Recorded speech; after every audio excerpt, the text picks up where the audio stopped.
Meus irmãos, estamos nesta série de mensagens e reflexões sobre o livro de Eclesiastes e já estamos findando, o livro. Faltam só alguns poucos capítulos para finalizarmos então esta maratona, e hoje nós vamos então dar continuidade falando sobre como desfrutar da nossa vida debaixo do sol, o que de fato seria esse desfrutar. E meus irmãos, diante de uma caminhada bastante peculiar e profunda na exposição do livro em que Salomão escreveu, o livro de Eclesiastes, foi então que temos refletido durante tantos domingos seguidos. Eu gostaria então de iniciar este momento de reflexão da palavra de Deus, ressaltando algo muito próprio na vida de Salomão, na vida do autor do livro, que traz para nós também a importância de que esse algo que eu queria falar é algo que de fato há uma grande necessidade em nossas vidas. E eu queria falar sobre sabedoria. Eu queria iniciar hoje falando um pouco sobre a sabedoria que nós encontramos na vida de Salomão.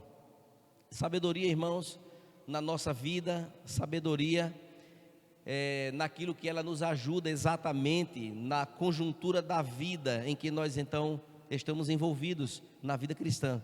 Certamente, irmãos, todos nós precisamos de sabedoria, e se nós temos alguma seriedade na vida, se nós de fato levamos a nossa vida a sério, eu acredito que isso é uma oração comum hoje aqui nas nossas vidas, por cada um de nós. Então, a sabedoria, irmãos, ela tem a capacidade de nos distinguir. Há de fato um diferencial que se apresenta na vida daquele que é sábio, daquele que tem sabedoria na vida, em tudo que faz. Uma pessoa sábia, de fato, é uma pessoa diferente das demais. Apesar de vivermos numa sociedade do conhecimento, onde nós temos acesso à internet, a tantos meios de comunicação e de pesquisa, hoje nós temos em muitos ambientes conhecimento à disposição. Hoje nós fazemos cursos superiores até dentro de casa, por meio de um computador. Hoje a informação ela é clara e ela é palpável e acessível a todo mundo, a todas as pessoas que queiram então buscar o conhecimento. Mas isso, irmãos, não tem tornado a vida das pessoas melhor, não tem de fato contribuído, e há muitas pessoas com muito conhecimento e a vida dessas pessoas de fato estão de pernas para o ar, e a gente entra em crise em não entender por que uma pessoa com tanto conhecimento não consegue dar conta da sua própria vida.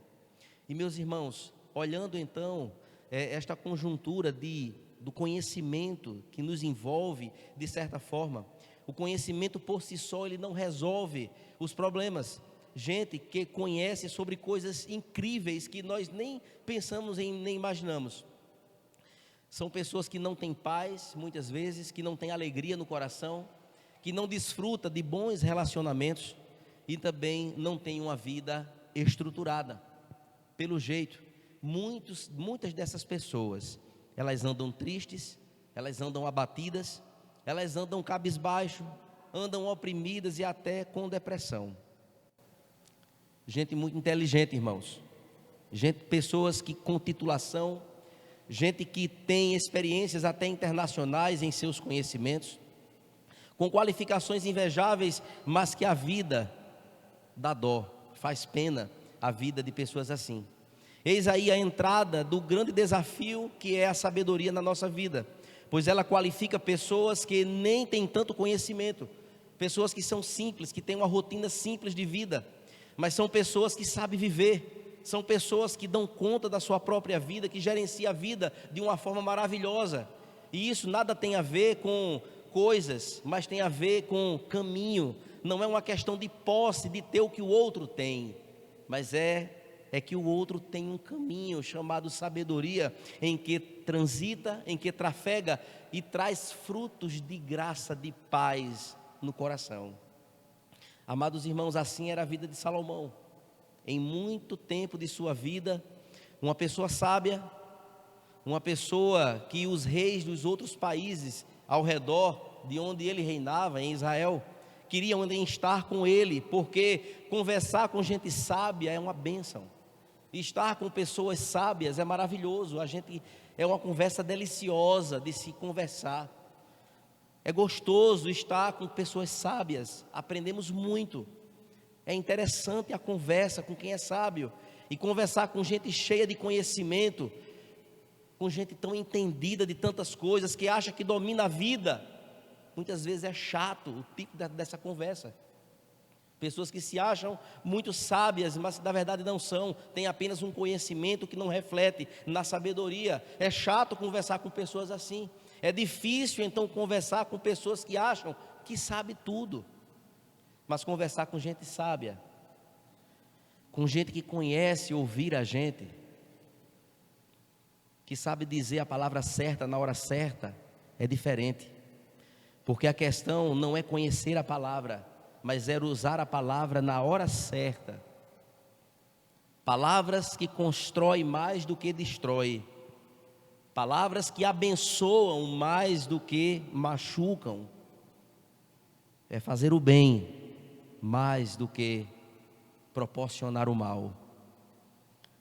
Este foi Salomão, irmãos. Esse exemplo de ver a vida e que fez a conclusão em Eclesiastes de que tudo é vaidade, de que avalia então o outro lado da vida como de fato parece ser. E nesta noite, o capítulo que nós vamos refletir nos trará conselhos de sabedoria para mim e para você. E nós não colocaremos em prática se nós de fato não quisermos assim.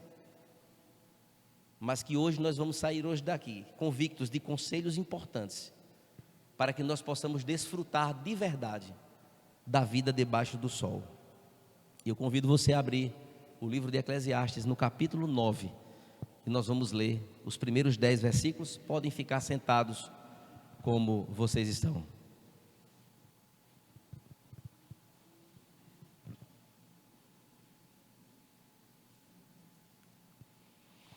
Eclesiastes, no capítulo 9,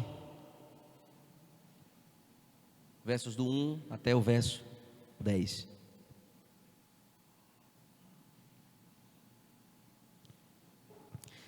Diz assim a palavra de Deus: deveras me apliquei a todas estas coisas para claramente entender tudo isto, que os justos e os sábios, os seus feitos estão nas mãos de Deus. E se é amor ou se é ódio que está à sua espera, não o sabe o homem. Tudo lhe está oculto no futuro. Tudo sucede igualmente a todos, o mesmo sucede ao justo e aos perversos, ao bom, ao puro, ao impuro, tanto ao que sacrifica como ao que não sacrifica, ao bem como ao bom como ao pecador, ao que jura como ao que teme o juramento. Este é o mal que há em tudo quanto se faz debaixo do sol. A todos sucede o mesmo. Também o coração dos homens está cheio de maldade. Nele há devários enquanto vivem, depois rumo aos mortos. Para aquele que está entre os vivos há esperança, porque mais vale um cão vivo do que um leão morto. Porque os vivos sabem que hão de morrer, mas os mortos não sabem coisa nenhuma, nem tampouco terão eles recompensa, porque a sua memória jaz no esquecimento. Amor, ódio e inveja para eles já pereceram. Para sempre não têm eles parte em coisa alguma do que se fez debaixo do sol. Vai, pois, come com alegria o teu pão e bebe gostosamente o teu vinho, pois Deus já de antemão se agrada das tuas obras. Em todo o tempo sejam alvas as tuas vestes, e jamais falte o óleo sobre a tua cabeça. Goza a vida com a mulher que amas, todos os dias de tua vida fugaz. os quais Deus te deu debaixo do sol, porque esta é a tua porção nesta vida, pelo trabalho que te afadigaste debaixo do sol. Tudo quanto te vier à mão para fazer, faze-o conforme as tuas forças, porque do além para onde tu vais, não há obra, nem projetos, nem conhecimento, nem sabedoria alguma. Amém? Oremos ao Senhor, pedindo a Ele iluminação em nossa mente, para que possamos compreender a palavra do Senhor.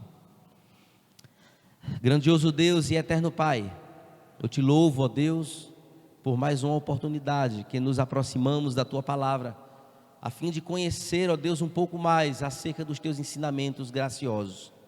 Que nesta noite, ó Deus, os nossos corações, mais uma vez, sejam tomados cativos, ó Deus, pelo Teu Santo Espírito, a fim de que nós possamos entender e compreender e fazer com que tudo aquilo que será dito pela Tua palavra seja para nós um norte, uma orientação, uma bússola, que nos abençoe, que nos ajude, que nos faça compreender qual é a Tua vontade expressada neste texto. Ó Deus amado, que Teu Santo Espírito, ó Deus, nos tome pelo Teu santo poder e nos faça, ó Deus, crescer na graça e no conhecimento do Senhor Jesus. Assim nós te oramos, nós te agradecemos, no nome de Jesus, amém.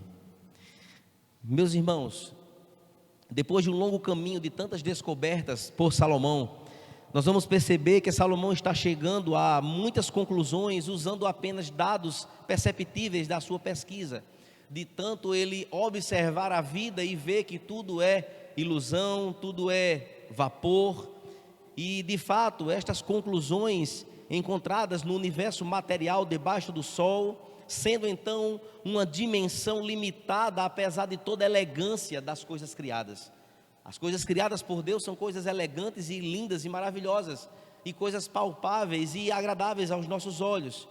Diante de tudo isso, de toda a criação, então, mas nós também encontramos algo terrível em tudo isso, que é a malignidade do coração do homem, oriundo então do pecado que foi introjetado no coração, no seu próprio DNA, quando lá no Éden houve a desobediência do casal.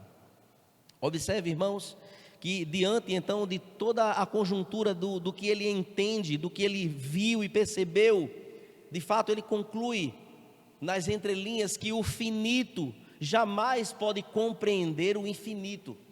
Ou seja, jamais nós limitados entenderemos completamente ou plenamente aquilo que está por vir. Nós não temos ainda clareza plena em tudo. Mas Salomão, ele abre o capítulo trazendo luz a uma grande constatação.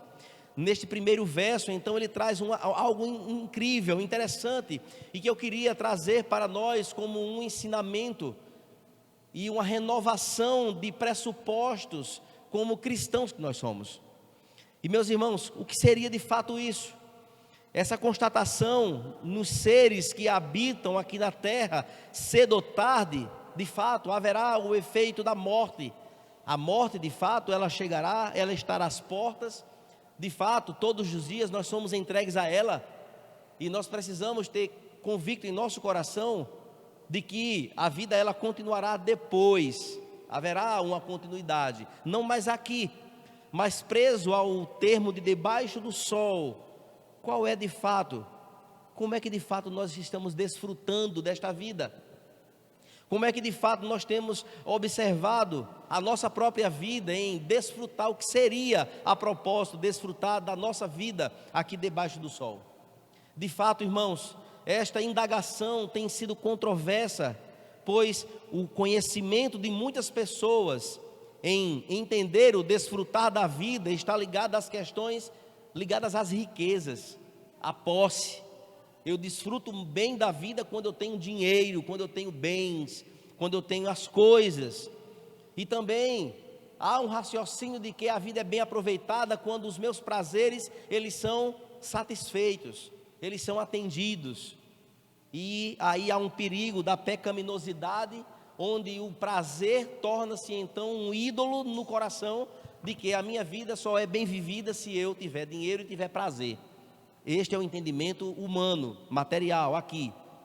Salomão então, irmãos, nos dá uma aula de como nós podemos desfrutar da nossa vida de forma sábia ou de maneira sábia. E ele abre então o primeiro verso, quando ele diz: deveras me apliquei a todas estas coisas para claramente entender tudo isso, que os justos e os sábios e seus feitos estão nas mãos de Deus. E se é amor ou se é ódio que está à sua espera, não sabe o homem. Tudo lhe está oculto no futuro, ou está escuro no futuro. Observe então, irmãos, que nos versos iniciais, a partir do primeiro que nós lemos agora, deste capítulo, nós encontramos Salomão, depois de tudo que ele viveu, ele reafirma então a sua fé na soberania de Deus, em que embasa toda a sua busca pelo sentido da vida. Pois eu me recordo da primeira exposição de Eclesiastes, que de fato a disposição de Salomão foi de encontrar o sentido da vida. Qual o sentido da nossa vida? Por que existimos? O que é que de fato nós estamos fazendo de concreto? E hoje nós fazemos um link com o início do livro, trazendo a ideia de que, da indagação de como de fato eu tenho desfrutado da minha vida aqui, entendendo que a morte está próxima, imprevisível, nós não sabemos quando será, mas que é um destino certo. Como de fato, servindo ao Senhor, eu agora posso viver uma vida desfrutada sabiamente. E meus irmãos, observe que Salomão, ele reafirma então a sua fé na soberania de Deus. Ele nunca desistiu de sua fé, apesar dos desvaneios de sua vida, de que Deus estava então no controle de tudo, diferente de que muitas pessoas até que conhecem a palavra de Deus e que se dizem cristãs, e que se dizem crentes em Jesus, seguidores de Cristo, mas ainda não tem essa doutrina tão firmada em seu coração. Diante de todos, irmãos, os ensinamentos acerca da pessoa e dos atributos de Deus, nós entendemos neste primeiro versículo que é um equívoco tremendo da nossa parte nos declararmos crentes em Cristo, servos do Senhor, que a nossa vida pertence a Ele e que Deus é soberano sobre tudo, e ao mesmo tempo em que nós declaramos isso, nós temos vivido ou agimos em desacordo com tal afirmativa. Quando a coisa aperta na nossa vida, a gente quer tomar frente e resolver os problemas e esquecemos totalmente que Deus é soberano e que Deus é quem está à frente das nossas vidas, e que Deus é quem nos protege, é que Deus é quem permite desertos como também em pastos verdejantes. Deus é quem tem o poder na mão para determinar o sim e o não, o bom e o difícil. Na historicidade da Bíblia, da palavra de Deus, em todos os momentos, não é apenas uma narrativa pela narrativa, mas é histórias que declaram e que demonstram o Deus poderoso que intervém. E Salomão, no primeiro verso então, ele afirma que tudo está nas mãos de Deus. E a pergunta de hoje: você crê que a sua vida está nas mãos de Deus? Precisa não só declarar, mas viver e agir como tal. Esse é o grande desafio. É a gente tirar das letras para o coração e para a prática. Aqui está o desafio. Mas observe, irmãos, que diante disto, inevitavelmente, nada acontece para além dos olhos do Senhor. Eu posso declarar algo acerca dele e viver em desacordo. Deus está vendo que não está associado, não está batendo. Não adianta nós declararmos que somos cristãos, servos e que atendemos às exigências da palavra de Deus para a nossa vida e de fato agimos de forma equivocada, diferente, que contradiz aquilo que declaramos muitas vezes, que contradiz aquilo que cantamos hoje aqui: grande é o Senhor e muito digno de louvor. Será que o louvor é para Ele mesmo, que nós temos cantado tanto? Precisamos então, irmãos, ter essa compreensão clara, que Salomão então declara afirmativamente: tudo está nas mãos do Senhor. A Bíblia usa, então, olhando para a partezinha do primeiro versículo, quando diz então que tudo está nas mãos de Deus. A Bíblia então traz, irmãos, essa imagem da mão de Deus para expressar 4 coisas de Deus, que é o poder dele, o seu amor, a supervisão de Deus em todas as coisas, como também o controle total e absoluto de Deus sobre todas as coisas. Nada foge do controle de Deus, em absoluto. Até as explosões, as catástrofes, as enchentes, as mortes, nada foge do controle de Deus, nada. Mas olhando então ainda esta metáfora, ela expressa a sua supervisão soberana sobre o seu povo e as suas ações. Deus realmente, Ele tem o mundo inteiro em suas mãos, ou seja, todos nós estamos nas mãos de Deus. E Ele intervém soberanamente em cada um, em quanto ao que nós seremos, onde nós iremos chegar ao longo de toda a nossa trajetória de vida. Observe então que as Escrituras dizem assim: a destra de Deus está cheia de justiça. Há um entendimento que essa destra é a mão direita, que está no Salmo 48, verso 10. Que também nós somos ovelhas de suas mãos, conforme está em Salmo 95. Você é ovelha nas mãos do Senhor, amém? Que ninguém pode arrebatar você das mãos dele, conforme está em João 10, 28. Nem quando a morte chegar, a morte nos roubará, nos tirará das mãos dele, conforme está em Salmo 31, verso 5. Mas enquanto a Bíblia fala essas verdades tão maravilhosas e confortáveis para o nosso coração, em Hebreus 10, 31 também diz que coisa horrível é cair nas mãos do Deus vivo. É a mão que pesa com justiça, é a mão que acolhe, é a mão que abençoa, que zela, que traz para perto.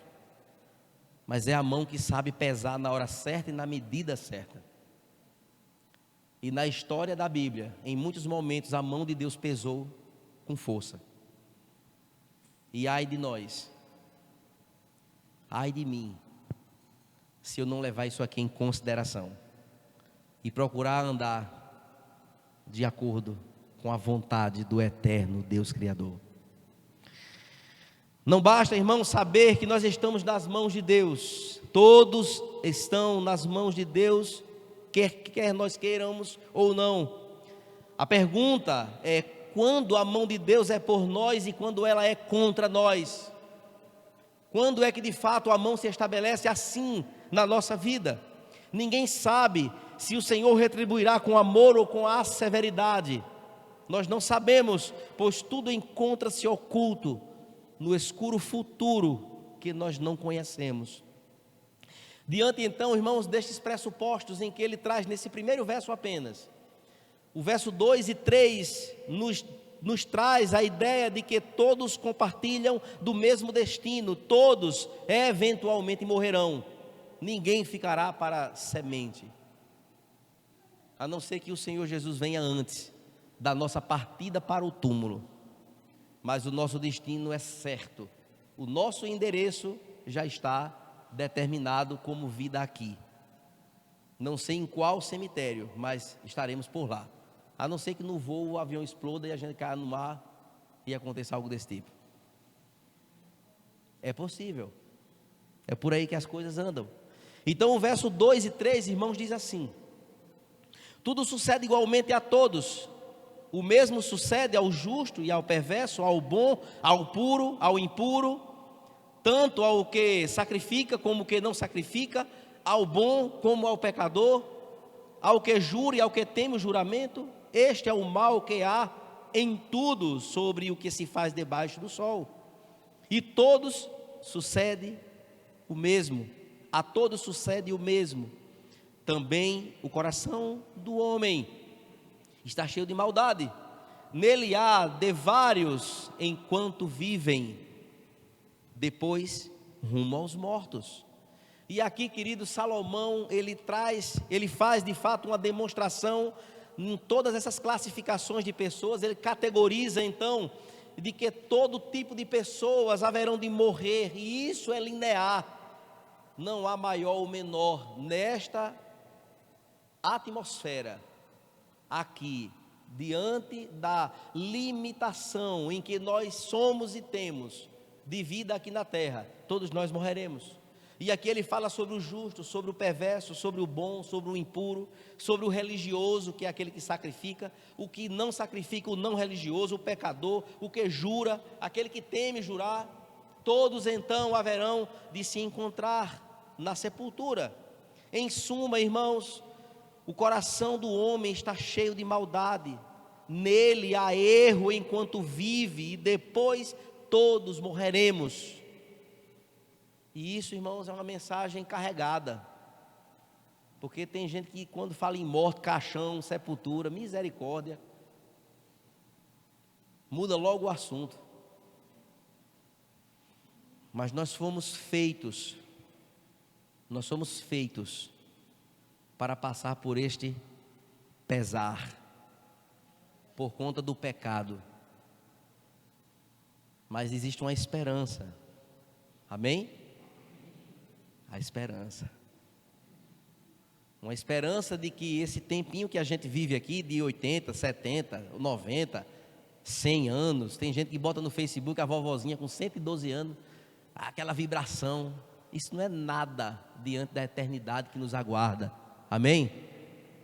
100 anos é mixaria, é uma pitada de poeira, à vista daquilo que nos aguarda, e ainda com todas as benesses de uma eternidade satisfatória, gloriosa, sem problemas nenhum, porque o nosso governante estará lá frente a frente a nós, Jesus.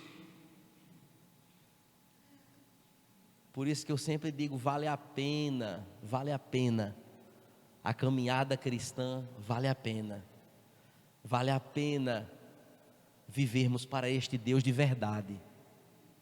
Vale a pena suarmos, nos desgastarmos por este Deus. Vale a pena desfrutar a vida sabiamente, como é a proposta de hoje. Vale a pena. E Deus é bondoso conosco no aqui e no ainda não. Tenha calma, ainda não, vai chegar. Vai chegar, que eu digo é a eternidade. Ok? Mas, irmãos, observemos então que mais acima, no capítulo 8, versos 12 e 13, o pregador então, ele garantiu que tudo ficaria bem para os justos e não para os perversos. Isso vale absolutamente para o dia do juízo, logicamente.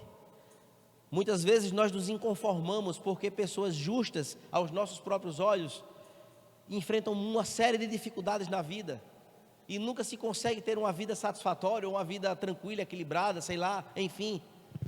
O perverso, o maldoso, o homem sanguinário, o pecador declarado, vivendo nos seus prazeres, prospera a cada dia que se passa.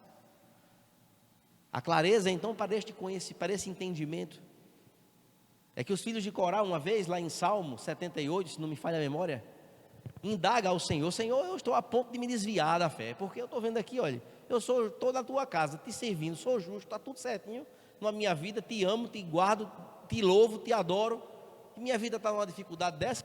Olha esses abençoados aqui, para não dizer outra palavra, o que é que estão acontecendo com eles aqui? Eles prosperam a cada dia, e a resposta está no final da linha, está no final da história. E aqui Eclesiastes, ele observou isso também. Mas aí Salomão traz a ideia no capítulo 8, que antecede ao que nós estamos aqui refletindo, de que tudo se resumirá e se concluirá naquele dia em que os céus se abrirão e o Senhor vier em grande glória. E Ele colocará as ovelhas dele do lado direito e colocar os que não são no lado esquerdo.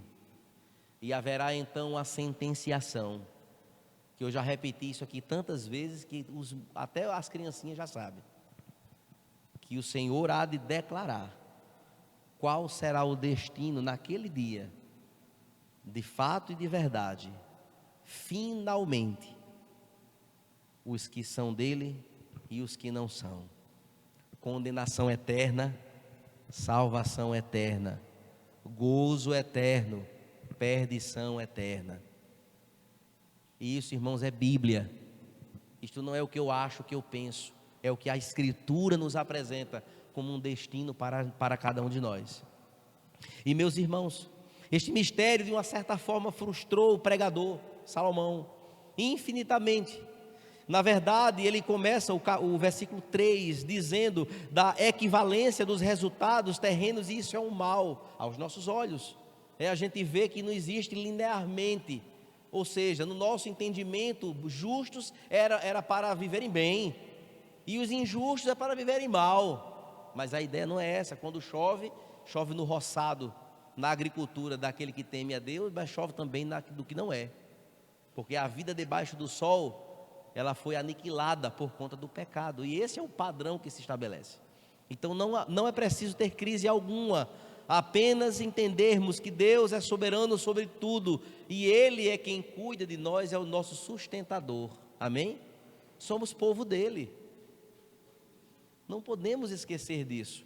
Eu não troco a paz daquela alimentação bem simples do que a agonia dos grandes banquetes nos lugares sofisticados sem Deus. Não podemos fazer essa troca jamais. E observe, irmãos, que ele então termina o verso 3 considerando, dizendo que mais uma vez que os seres humanos, eles são desesperadamente perversos nas suas concepções, e de fato o coração humano é cheio de maldade, e isso, irmãos, quase nos leva a perder a cabeça em muitas situações, porque a malignidade, eles transita nas nossas veias. Existe de fato o anseio e a vontade de extravasar aquilo que há dentro de nós, porque a Bíblia diz, até o próprio Salomão, quando escreveu em Provérbios, que diz que o nosso coração é desesperadamente corrupto.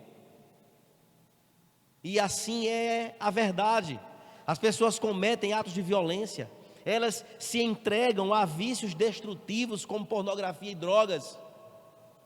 Elas machucam as pessoas que mais amam às vezes, das quais precisam no dia a dia, como por exemplo, incluindo os nossos entes familiares.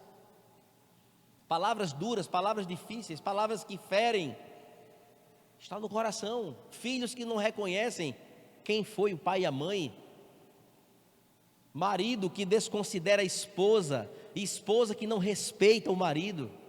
Tantas coisas acontecem por conta dos desvaneios do coração humano, que é perverso, é maligno. E o remédio para isso é os pés da cruz de Cristo. O remédio para isso, para este controle da nossa voracidade, é nos rendermos ao Senhor, é entendermos que nós não somos nada, que foi a bondade dEle que nos trouxe, e que a nós só cabe nos prostrar diante dEle, e dizer: Senhor, me ajude, Senhor, me guarde, Senhor, me transforme a cada dia, me ensina a contar não só até 10, até 20, até 30, na hora de dar uma resposta, de respirar fundo. Se não for por Ele, irmãos, nós não conseguiremos. Não conseguiremos. De fato, irmãos, as pessoas vivem nesta vida. Estamos vivendo então num mundo louco, absolutamente louco. E Philip Ryken, um escritor de um comentário, que nós fazemos uso dele nessas reflexões, diz que a morte é o grande igualador. Não importa quem somos ou quão bem vivemos, nosso tempo na terra terminará em morte. Esse é o raciocínio bem realista, bem verdadeiro da vida e suas nuances, ou seja, tudo aquilo que está ao redor da vida. Isso, irmãos, precisa gerar em nós algumas reflexões importantes nesta noite. Eu preciso pensar um pouco sobre os nossos próprios valores. E eu pergunto: os seus valores foram transformados desde quando você se converteu até hoje ou não? Se não, há alguma coisa errada. Os nossos valores precisam ser moldados ao que a palavra estabelece como agora povo de uma nova natureza. Então os valores que nós vivemos hoje não podem ter nada a ver com os valores do passado, da vida pregressa lá atrás. E sim agora valores que glorificam e que honram ao Deus Criador, o Senhor nosso Deus, o Salvador. Precisamos então, irmãos, nestes valores, compreender o que de fato importa para nós. Eu preciso entender que o que de fato tem valor para mim, mudou o quê? Continua da mesma forma. Como de fato, eu preciso entender isso, sobre aquilo que de fato tem importância para mim. Ou seja, eu preciso também refletir diante do espelho, qual é o legado que eu estou construindo para a próxima geração. Porque um dia eu vou morrer. Ivanzinho, é bem mais novo que eu, claro, dará continuidade à vida. Eu tenho Mateus com 7 anos. Eu tenho pessoas aqui que cultuam e que louvam juntamente com todos nós aqui, que um dia eu passarei e a igreja continua. Qual o legado que ficará? Pense no pastor ruim, aquele, graças a Deus, que o céu levou. Ou será que vai ser assim? Temos saudade daquele tempo. Qual será o legado que eu estou construindo? Qual o legado que você está construindo para a sua família, para o seu meio? A vida é transitória, a vida é passageira, a vida vai acabar logo. Porque 10, 20, 30 anos que eu tiver pela frente, 50 anos, que eu não acho que não chego lá não, aos 80 de idade, 80 não, 100, né, com 40, com 50 já vai quase 100. Passará rápido, irmãos, e nós estamos falando de vida. Eu poderia estar aqui falando de chave de carro, de apartamento, de bênção. Abra a mão, receba que Deus está lhe dando agora a vitória. Que vitória? A vitória já foi dada. A vitória foi dada na cruz, a gente não era nem existia ainda. O céu nos espera, nos aguarda, as moradas excelentes estão lá. O que eu tenho que fazer aqui é buscar sabedoria nesse livro, para que eu possa conduzir a minha vida de acordo com o que o Senhor, Ele deseja que assim vivamos. Amém? E assim, meus irmãos, quais são de fato os interesses que nós temos em investir nos relacionamentos que nós construímos? Ou seja, por que é que eu quero ser amigo de Wellington? São razões legítimas e verdadeiras? Ou ele tem alguma coisa que me interessa e eu vou me aproximar dele para eu poder tirar alguma vantagem? Isso quer dizer mexer com os valores. Eu preciso refletir de forma muito clara de que a vida ela é realista, ela de fato apresenta-nos então motivos para que nós possamos refletir o nosso caráter, aquilo que nós fazemos e vivenciamos, e a nossa comunhão com Deus, com o Deus Criador, Salvador. Será que de fato nós temos vivido como alvos do seu amor? Lembre, irmãos, nós não éramos ninguém, e o Senhor nos fez nação santa, sacerdócio real, a menina dos olhos dele. E diante destas verdades e dessas convicções, nós precisamos entender que nós fomos alvos do amor de Deus. Como é que nós temos sido? Como é que tem sido o nosso relacionamento com esse Deus? É só de fachada, de brincadeira? Leva de todo jeito? Fazemos de qualquer forma? Como de fato é? Como de fato tem sido, irmãos, a nossa vida na comunhão com esse Deus? Aí Salomão então nos leva para os versos 4 a 6, dizendo que enquanto a vida, a esperança, a tônica da conversa agora muda. Porque de tanto ele falar de morte, de alinhamento, de que a perdição está perto da nossa vida humana aqui, de que nós precisamos então prestar atenção nisso, de tantas injustiças e desvaneios dos corações humanos, ele agora começa a mudar a tônica, e começa a trazer esperança a este enredo, dizendo que agora, olha, enquanto a vida, a esperança. E observe, irmãos, nos versos do 4 a 6, para aquele que está entre os vivos a esperança, porque mais vale um cão vivo do que um leão morto, porque os vivos sabem que hão de morrer, mas os mortos não sabem coisa nenhuma, nem tampouco terão eles recompensa alguma, porque a sua memória jaz no esquecimento. Amor, ódio e inveja, para eles já pereceram, para sempre não têm eles parte com coisa alguma do que faz debaixo do sol. Que declaração incrível, irmãos, porque as iniquidades da vida e a certeza da morte não devem nos fazer desistir de viver. Nós não podemos desistir da vida. A vida é melhor do que a morte, é claro, nós todos sabemos disso, lutamos por ela, lutamos pela vida. E observe que ele faz uma analogia do cão morto, do cão vivo e do leão morto, porque no Oriente Antigo há um parâmetro aqui cultural da época. Eles desprezavam os cães selvagens, as pessoas, e honravam os leões pela sua voracidade e pela sua robustez. Mas ele começa a observar e diz: de que vale um leão tão bonitão, tão forte, que aqui a gente chama de o rei da selva? Mas de que vale um leão morto? É melhor um cachorro vivo do que um leão morto. O ponto então que Salomão é que era melhor estar vivo e não ter honra do que estar morto e receber honra.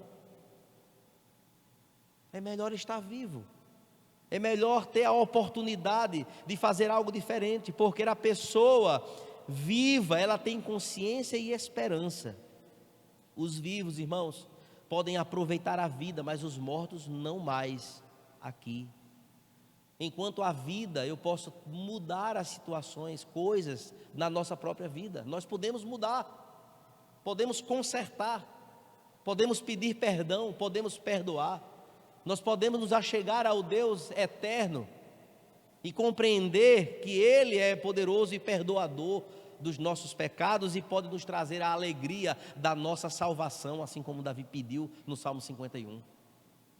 E tantas outras coisas que estão em volta disso, da vida. E se você que está aqui hoje, neste ambiente, nós temos pessoas que nos visitam, não sei se todos são servos do Senhor. Se há alguém que ainda não, lembre-se, enquanto há vida há esperança, enquanto há vida há oportunidade. Se há alguém em nosso meio afastado dos caminhos do Senhor, hoje é uma noite de você reconsiderar e você se quebrantar e voltar-se para os caminhos do Senhor. Não brinque com a realidade do que nos aguarda. E observe, irmãos, que no verso 5 então, quando ele diz que os mortos não sabem de nada, não significa que sejam insensíveis. De forma alguma, a revelação posterior indica que os mortos estão cientes de seus sentimentos do passado e também de coisas vividas que ficaram e foram com eles. Neste contexto, então, essa cláusula, ela significa que os mortos não têm a capacidade de aproveitar mais a vida, de poder mais gozar das coisas boas que Deus nos deu debaixo do sol, para a glória do nome dEle. Mas os mortos sim, os vivos sim, os mortos foram sepultados com seus amores, com os seus ódios, com as suas paixões. Uma pessoa, irmãos, que está sofrendo muito por alguma circunstância, eu já ouvi muito dizer, é melhor morrer do que continuar vivo. Mas a proposta bíblica é que enquanto há vida, há a oportunidade, há uma chance de gozo, de renovar-se, de voltar, de ser reconstituído. Não podemos desistir da vida, porque o Deus da vida, Ele nos deu, para ser vivida da melhor forma. Não está aqui na discussão dinheiro nem posição, mas está aqui em jogo um caminho a ser seguido. E a ideia, irmãos, é justamente essa. Nós podemos aprender com isso, que nós devemos aproveitar as oportunidades enquanto nós vivemos. Observe, irmãos, que a morte acaba com todas as oportunidades aqui na terra. Nós não temos mais, os que morrem se foram, é fim da linha, não há mais oportunidade. Não tem mais o que se fazer.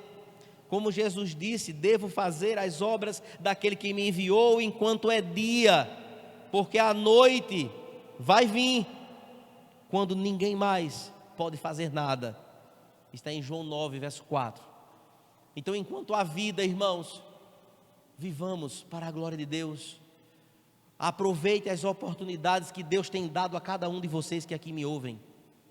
Aproveitem com todo amor, com toda garra. Se lancem nos desafios que são apresentados por Deus. Não vamos viver uma vida medíocre, de tantas omissões, de tantas irresponsabilidades quanto ao reino de Deus. Precisamos, irmãos, olhar para o espelho e olhar de fato quem se apresenta diante dele, do espelho. Eu mesmo, você mesmo.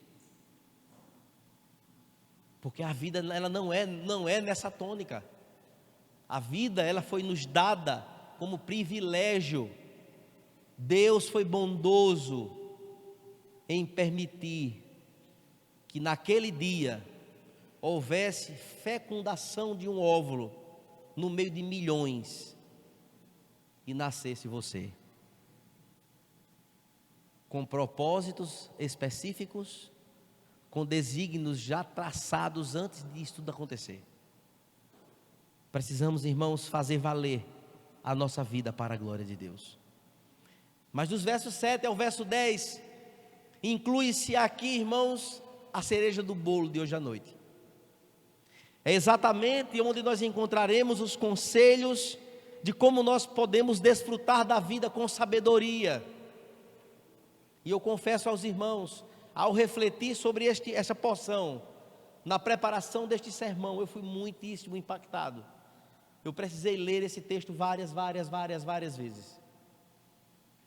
Li muitos comentários para entender com mais profundidade ainda coisas simples que está ao nosso alcance, que nós não tomamos posse, não nos contentamos. E a imagem que veio à minha memória foi a pregação de domingo passado, quando o pastor Wellington falou que o nosso grande problema é a falta de contentamento.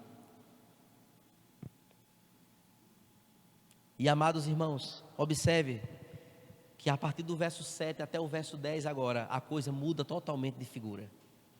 Não é mais uma mensagem de morte, nem uma mensagem de mera esperança, ou de apenas uma esperança, de que enquanto há vida há esperança.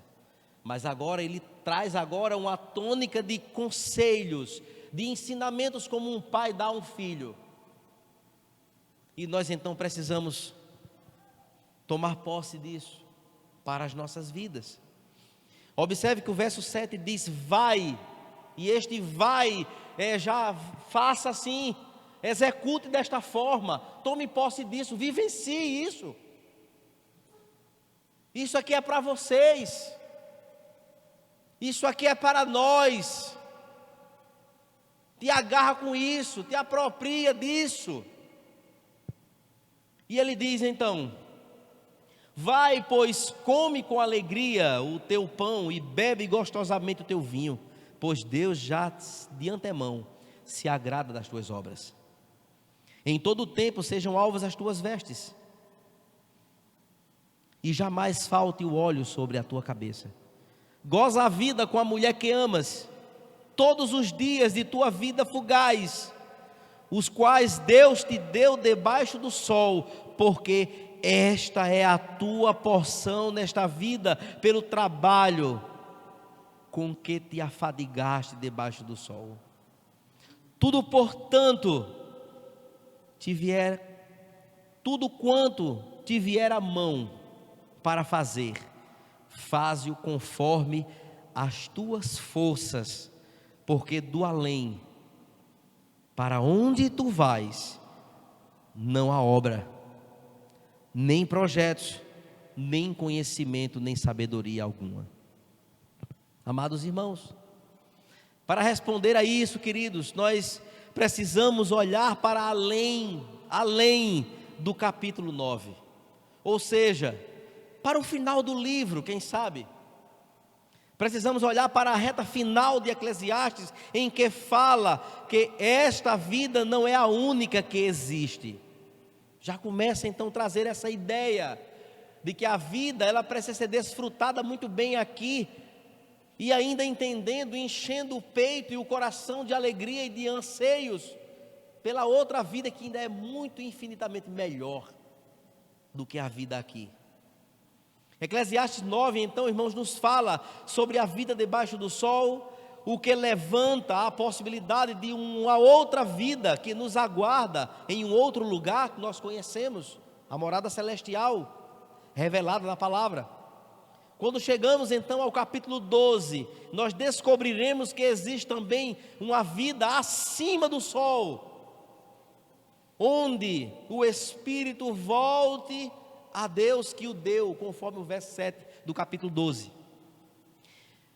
E a vida vindoura, onde Deus há de trazer a juízo todas as obras. O que o restante da Bíblia, irmãos, nos ensina acerca disso, sobre a vida vindoura? Ele nos ensina que Jesus Cristo, Filho de Deus, nos antecedeu em glória. Já há vitória garantida em Cristo Jesus. Primeiro, Jesus deu a vida pelos nossos pecados ao morrer na cruz. Nunca esqueça desse detalhe. A nossa vida pode estar num deserto, mas isso precisa ser lembrado. O Senhor Jesus, Ele deu a vida por nós. Isso já é fato, já está decretado. Depois Ele foi sepultado no chão, só que naquele tempo não era enterrado, era numa tumba, como tem em muitos cemitérios. Ele foi colocado lá, e estava tão morto como qualquer um outro morto. Mas ao terceiro dia Ele ressuscitou para a imortalidade, trazendo vida eterna do túmulo mortal. Ele fez isso por nós. Ele fez isso por mim, fez isso por você. Agora a promessa de Deus para cada pessoa que crê em Cristo é que nós também viveremos eternamente com Ele. Nossa fé em Cristo nos eleva para o céu e promete a eternidade plena para a nossa alma. Essa é a nossa viva esperança. Mas enquanto, irmãos, esse dia não chega, enquanto isso não acontece de fato, enquanto os céus não abrirem e o Senhor vier em glória, e os que morreram primeiro ressuscitem primeiro, aquele Cristo, saiam debaixo da terra e fiquem em pé com o seu corpo glorioso, e agora o seu poder soberano nos tome pelas suas santas mãos e nos eleve às alturas para estar com Ele. Enquanto isso não acontece de fato, como é que eu vou desfrutar a minha vida debaixo do sol? Salomão nos apresenta uma série de conselhos e ele extravasa no romantismo, na luz que ele lança nas palavras de coisas a serem desfrutadas. E meus irmãos, mas que tipo de prazer Deus nos deu para que o seu povo desfrutasse? O pregador menciona pelo menos 3 prazeres específicos nesta porção. 3 prazeres, pelo menos 3, há mais, 3 aqui se destacam. Deus nos deu 3 prazeres nesta porçãozinha que nós lemos aqui. O primeiro prazer é a satisfação, é estarmos satisfeitos com aquilo que o Senhor tem nos dado. O segundo prazer é o conforto, tanto de sua presença como das coisas que nós temos ao nosso alcance, trazendo para aspectos bem práticos, tudo aquilo que nos proporciona conforto dado por Ele, na nossa vida, em casa, coisas boas, coisas simples, casas simples aqui, casas sofisticadas, isso não vem ao caso, mas é o nosso conforto, é a nossa forma de poder então ser acolhido por estas verdades. E a terceira coisa é o companheirismo que o Senhor nos deu no nosso cônjuge, para os que são casados, para os que são solteiros. Escolham bem, aos olhos do Pai, na direção de papai, para que não se perca essas outras coisas aqui. E aí, meus irmãos, ele começa dizendo: come com alegria o teu pão. Ele não está dizendo que é para você comer um balaio de pão, mas é para comer com alegria. Porque se eu comer demais, eu vou pecar, vou desobedecer. Eu preciso então comer alegremente, satisfeito com aquele cuscuzinho, que é bênção. Se for o pãozinho, se for a tapioquinha, não interessa o cardápio. Pode ser a lagosta também, o camarão, não tem problema. O chocolate.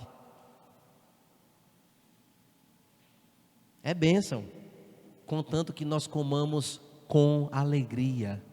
Amém? Alegremente.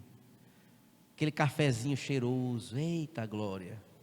Para quem não jantou, né? Está só pensando. Depois ele diz: bebe gostosamente. Por que esse gostosamente? Meu Deus, que palavra tão impactante. Mas é beber alegremente o teu vinho, pois Deus de antemão se agrada das tuas obras. Aqui não está dizendo que é para a gente encher a cara não, viu? Nem sair bebendo não é nada disso. Muito pelo contrário, aqui é uma expressão da satisfação e da alegria, em que nós precisamos tocar a nossa vida sabiamente. Depois ele diz: nunca falte, aliás, que tenham suas vestes brancas.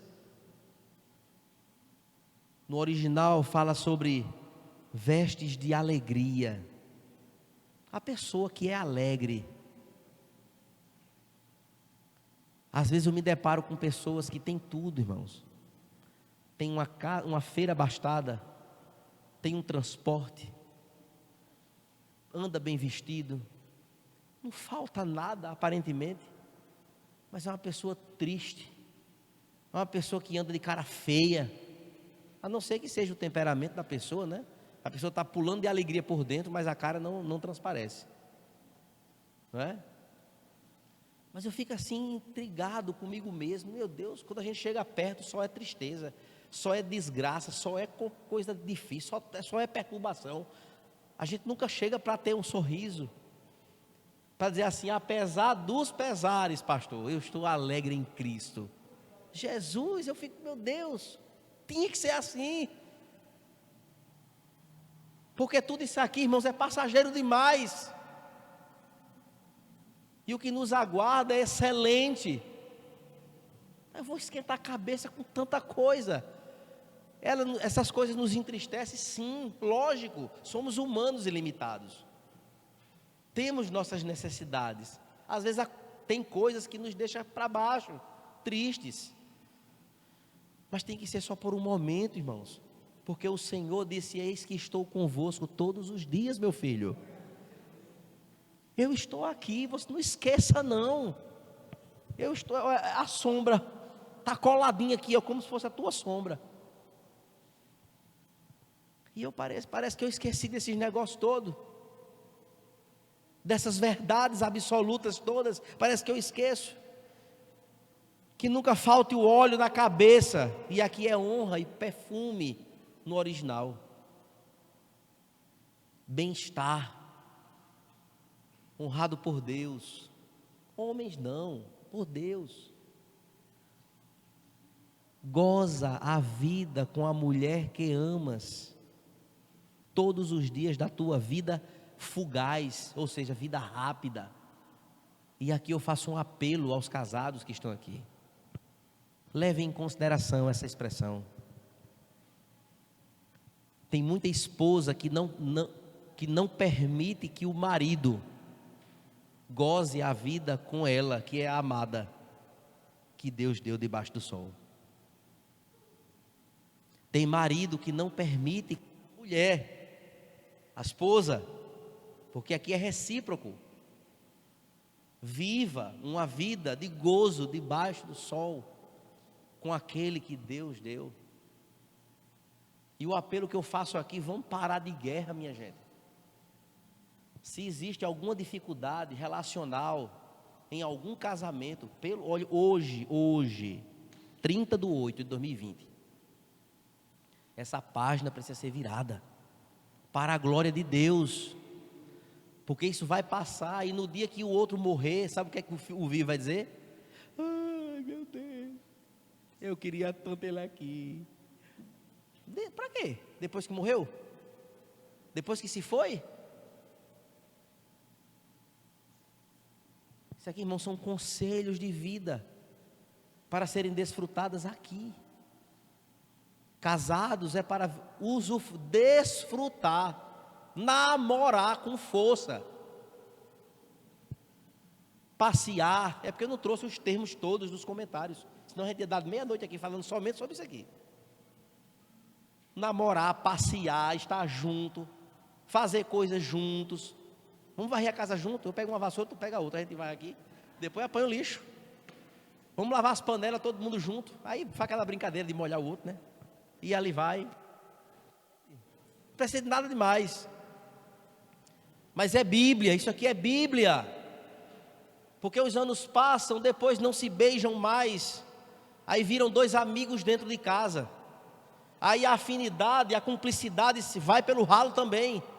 E daqui a pouco, não dorme no teu quarto, vou dormir nesse aqui. Acabou o casamento. Está fora da palavra de Deus, está fora do plano de Deus. Deus não fez casamento para ser assim, irmãos. Não é palestra de casados não, viu? É porque o texto, ele adentra. Precisamos parar, irmãos, refletir, rever conceitos e valores. Marido não é para estar dando grito em esposa, não. Mulher não é para estar faltando com respeito com o marido, não. É para viver em amor. Não é obrigado dos dois pensarem igual sempre, em tudo. Mas isso não é a impossibilidade de conviverem juntos, amando-se. Quando a gente beija a esposa, ou a esposa beija o marido, isso glorifica a Deus. Quando os dois vão para a sua intimidade, isso glorifica a Deus. É bênção de Deus. É exatamente o culminar do seu plano. Eu não posso aqui conjecturar, mas se eu pudesse conjecturar, eu acho que Deus vibrava quando desse tudo certo. Isso não está na Bíblia não, viu, irmãos? Eu estou só aqui conjecturando, minhas ideias aqui. Porque o Senhor fez você abençoado de Jesus. Com toda a sua limitação, Deus lhe deu um coração, lhe deu olhos para uma esposa que Deus deu a você de presente. Cuide dela, zele por ela, ame ela. Trate da melhor forma, trate como você começou. Recomece aí do início. Que vinha flores, né? Chocolate, passeio. Hoje não tem mais nada. Porque os anos se passaram. Não, porque a cabeça da gente agora é outra, pastor. Não, é papo furado. E aí, meus queridos, ele conclui dizendo: façam as coisas com toda a força, porque além, para onde a gente vai, a sepultura, encerrou ali, não vai mais dar para nada. E isso, irmãos, entenda, desfrutar da vida debaixo do sol que agrade a Deus são coisas simples. É comer alegremente, beber alegremente, é ser alegre, é ser feliz, é viver para Deus, viver para o cônjuge. Tem coisa mais simples do que isso? 7 passos para uma vida feliz. Homem, rasgue esse negócio e vá ler a Bíblia. Lê aqui, pronto, está aqui a receita. Você já viu esse negócio já? Na internet, 9 passos para mudar o seu marido. Meu amigo, é só ter a consciência e ler a escritura, pronto. Vai resolver ligeiro.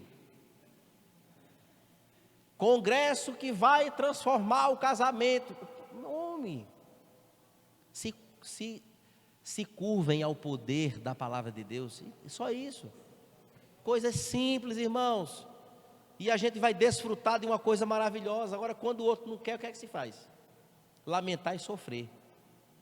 Agora, quem dificulta os processos de Deus na vida, se prepare, porque a mão, a qual nós falamos no início, que Deus tem nas mãos, essa mãozinha pode pesar, viu? E aí depois não tem ai, ai, ui, ui. Porque com Deus não se brinca. Com Deus, ele diz, olha, eu vou lhe salvar, viu? Está aqui, olha, você é meu, me pertence. Agora, a minha vontade está aqui, olha. Pronto. Não vá batendo na pedra, viu? Fale a pedra. Lembra de Moisés? Moisés com raiva, chateado por conta do povo. A gente está com sede, Moisés. Aí Deus disse, vá lá e fale a pedra. Era só dizer assim, pedra, sai água. Pronto. Aí ele pegou a vara, deu uma pancada, uma cajadada na pedra. Saiu água. Mas Deus disse, só por conta desse detalhezinho, você não vai entrar na terra prometida, viu? Eu vou deixar você ver de longe, mas você vai morrer antes de ir lá. Aí vim dizer a mim que com Deus a gente leva de qualquer forma. Quem quiser que aposte nisso. E aí, meus irmãos, para a gente caminhar para o final. Viver a vida desfrutando debaixo do sol não é, preste atenção nisso aqui, não é um cheque em branco, viu?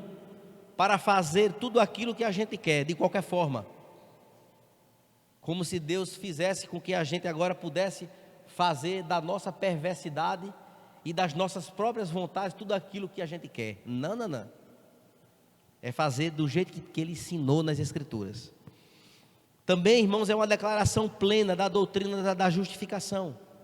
Todos esses conselhos, que somos aceitos pela justiça de Deus. O que o pregador está dizendo é que primariamente que o nosso comer e beber tem a bênção de Deus. As alegrias da vida não são os prazeres culposos, mas são prazeres santos, ou pelo menos deveriam ser.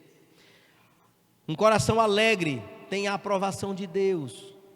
Isso faz parte da sua graciosa vontade sobre as nossas vidas. Sim, a morte está chegando, mas Deus nos dá presentes para apreciá-los. E muitos presentes foram descritos aqui.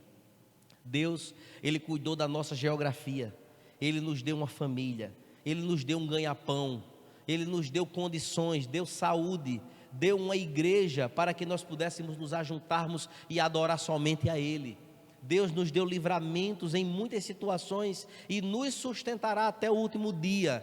E Ele ainda diz, eu vou para lá e eu vou preparar lugar para vocês, porque onde eu estiver, eu quero que vocês estejam comigo. Não há presente maior do que isso.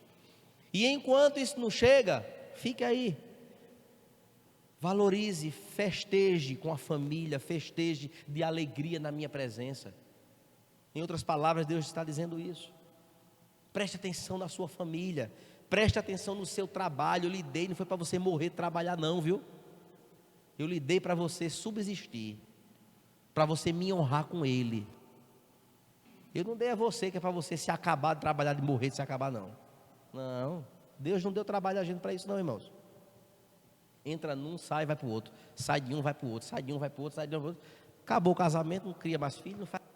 Pronto, agora é o meio do mundo. Isso aí não é plano de Deus não. Deus nos deu para a nossa subsistência. Porque a gente precisa comprar as coisas e não vai cair do céu feito um maná, né?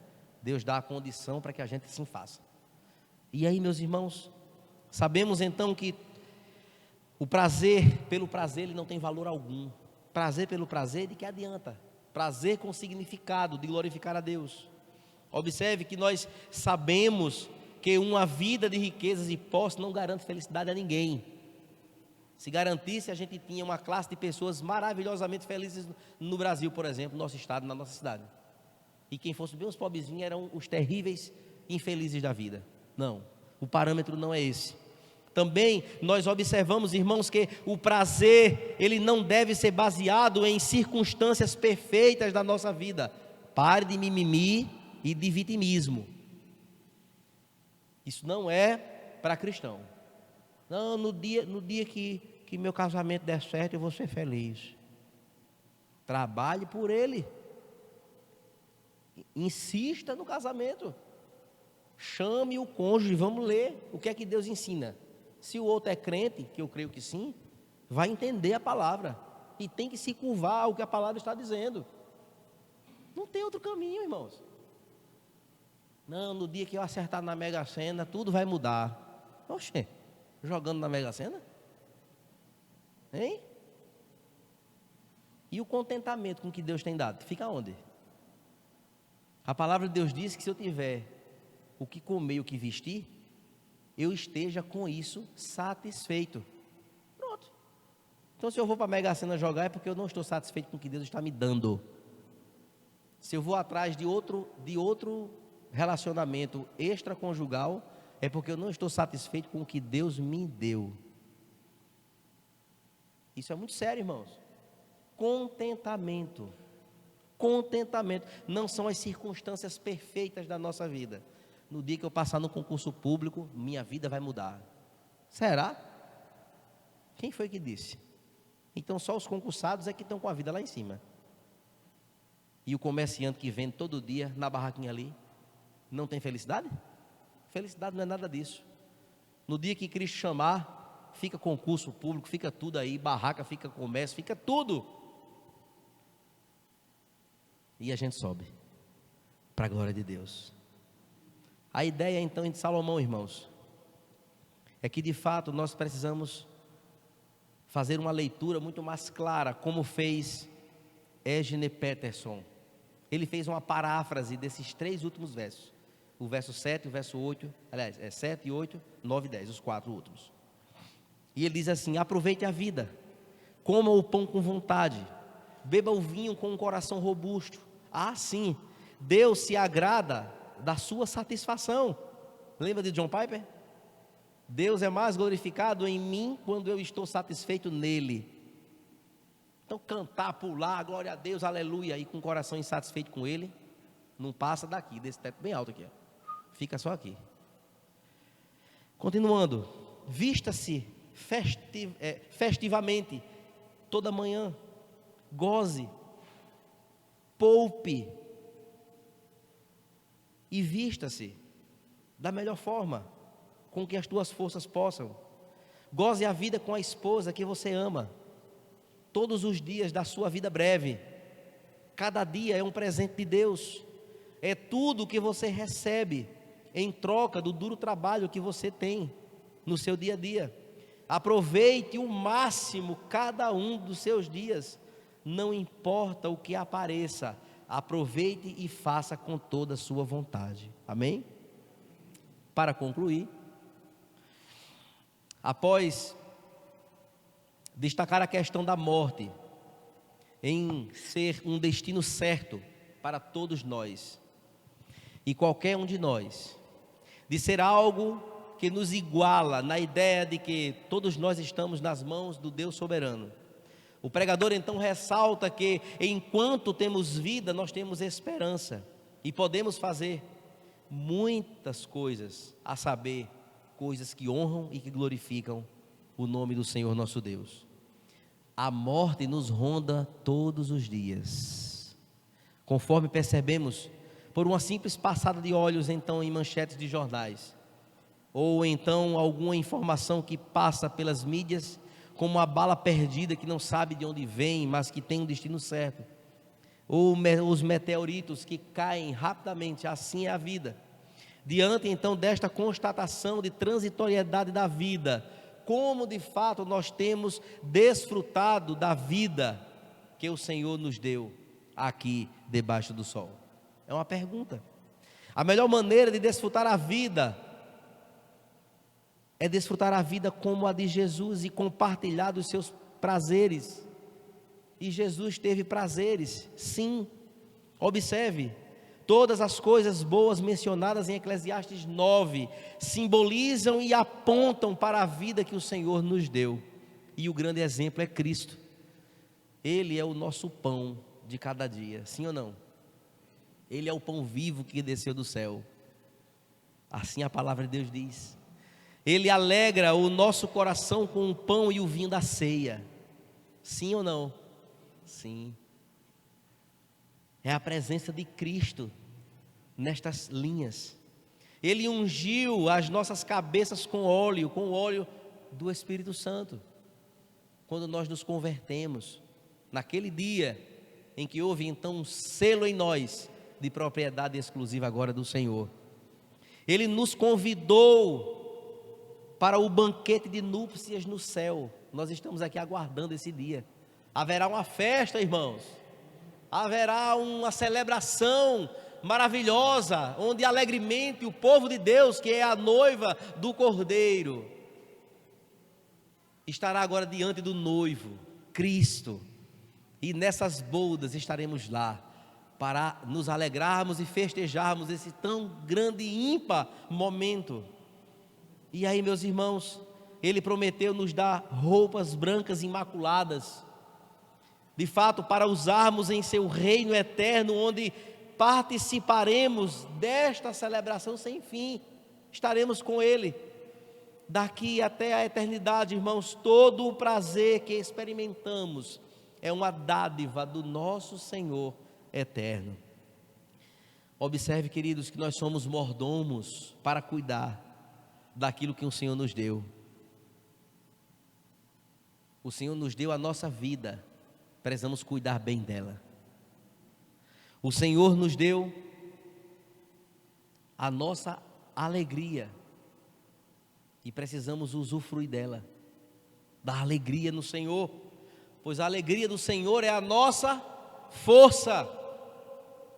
E cadê a força? Cara feio o tempo todo, emburrado, chateado, tudo reclama. Deus não se agrada de murmuradores, não. Observe ainda que Deus nos deu, irmãos, um cônjuge, como um presente de Deus para nós. Não é de brincadeira não, menino. É sério. Foi um presente que Deus te deu, Deus me deu também. Glória a Deus por isso. E precisamos cuidar do cônjuge, estar preocupados com o cônjuge, zelar pelo cônjuge, proporcionar conforto para o cônjuge, segurança para o cônjuge. Que tipo de mordomo você tem sido?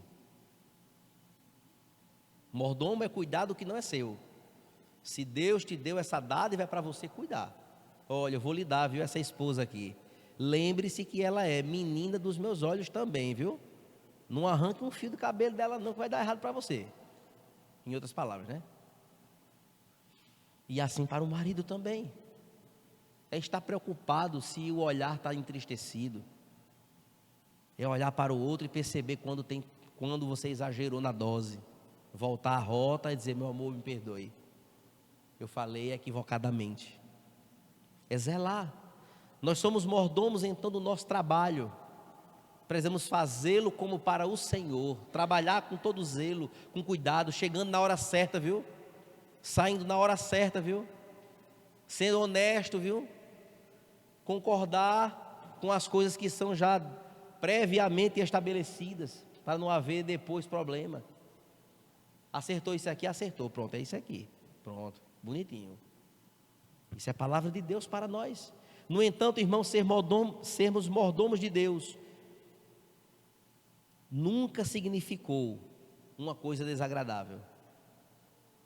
Privilégio para nós sermos mordomos de Deus é alguém dizer assim: meu filho, venha cá, está aqui isso aqui, você vai cuidar disso aqui, é meu, mas você vai cuidar disso aqui, tome.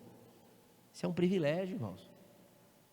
Privilégio, responsabilidade dada, presença dele no cuidado, no zelo, no trajeto, para que um dia ele, quando pedir contas daquilo que ele lhe deu, você não chegar com as mãos vazias e dizer: Senhor, olha aqui, estou prestando contas de tudo que o Senhor passou para a minha mão, está aqui, eu estou prestando contas, viu? Está vendo a igreja do Senhor? Eu não estou aqui porque eu caí de paraquedas, não. Eu estou aqui porque Deus, há muitos anos atrás, vinha trabalhando no coração para uma tão grande responsabilidade.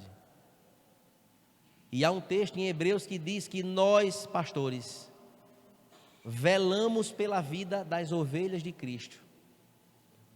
porque nós vamos prestar conta de cada uma delas. Por isso que eu sou chato, abusado, em muitos momentos. Eu posso até exagerar um pouco no cuidado, no zelo. E tem gente que não entende, e fica chateado, com raiva, fica emburrado. Mas sabe por quê, irmãos? Porque isso aqui não é meu, não. Eu preciso ser um mordomo que preste contas direitinho como é para ser. E quem é que vai dizer como é que é para ser? Eu tenho um manual aqui e você tem um em casa. Vamos ler por aqui? Aí a gente vê qual é o caminho. Porque quando eu for prestar contas da igreja Congrega Sul, que ele disser assim: Ivan, venha cá. Por que foi que você não fez assim, assim, assim? Eu não lhe dei responsabilidade? Por que foi que você não agiu dessa forma aqui? Por que aqui foi assim? Por que, pai? Eu vou dizer o quê? Diante do meu Senhor. Isso aqui é muita responsabilidade, irmãos. E a gente, se não aguentar com o pote, não pegue na rodia não, porque dá problema. Então a gente que está desse lado aqui, ó, o caldo é grosso. Entende? E vocês também têm responsabilidades quanto às coisas que Deus deu a vocês. Se vocês estão zelando, cuidando, fazendo de acordo, porque vocês são mordomos do Senhor também. Está vendo isso aqui? Isso aqui é da igreja, não é meu não, é do Senhor. Ele tem nos dado isso aqui, ó. Me pergunto como foi isso aqui, que eu não sei não. Só Ele é quem sabe explicar. Agora, cadê a presença dos mordomos dele? Isso aqui não é meu não. Isso aqui, existe uma ata que tem meu nome lá, como presidente lá. Pronto. Mas já teve outros antes, que passaram. Eu posso passar também. Vem outro. Aqui fica. Isso aqui, irmãos, é um presente de Deus para nós. E quando a gente faz chamamentos aqui, para a gente, que é a hora dos mordomos chegarem juntos, cadê eles? Isso aqui é bíblico. Eu não estou inventando, não é eu que estou querendo minha vontade, não. É o que está aqui. Deus nos deu responsabilidades, nos deu como mordomos coisas para que a gente cuide e zele. E a noiva do Cordeiro merece todo o zelo. Sabe quando é que está a noiva? A noiva está aqui, ó. Somos noiva do Senhor, amém? Essa é a grande verdade. E aí, meus irmãos, precisamos avaliar o nosso nível de alegria e satisfação no Senhor. Liste hoje ainda, hoje, quando você chegar em casa, pega um papel, depois de jantar, quem não jantou, e escreva lá no papel lá, 4 ou 5 motivos pelos quais você deve se alegrar no Senhor, e compartilhe com os de casa. Faça isso. Você tem que conseguir pelo menos 4. Não é possível. Tem que ter pelo menos 4 coisas boas, que é motivo da nossa alegria. Faça isso. Isso vai gerar reflexão na família inteira, inclusive em você. Que nós sejamos irmãos sábios a ponto de compreendermos e de podermos fazer dos nossos anos que ainda resta para nós, ou dos dias, ninguém sabe, que ainda nós temos, para que nós possamos seguir o cardápio apresentado pela palavra de Deus exposta hoje aqui. Precisamos, irmãos, de satisfação e contentamento no Senhor, conforto em toda a simplicidade da nossa vida e o companheirismo conjugal e ampliado para toda a família. Isso de fato, irmãos, é a grande lição para hoje, e assim nós vamos construir mais do que destruir. Nós vamos abençoar mais pessoas do que machucá-las, e nós vamos fazer mais o bem do que proporcionar o mal, pois nós estamos nas mãos do nosso Deus. Amém? Vamos ficar de pé e vamos orar ao Senhor?